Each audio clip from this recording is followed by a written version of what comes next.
धड्कन होला अब म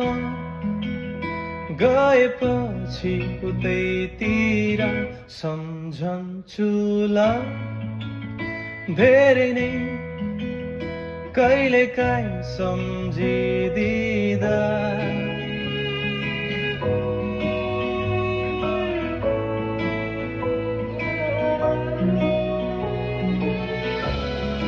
जिन्दगी बेकम्फ से कहिलेका छुट्नु छ थाहा नै थियो मनै त हो नि जानेरै कि नजानेरै नजिक भइदियो नचिनेको नदेखेको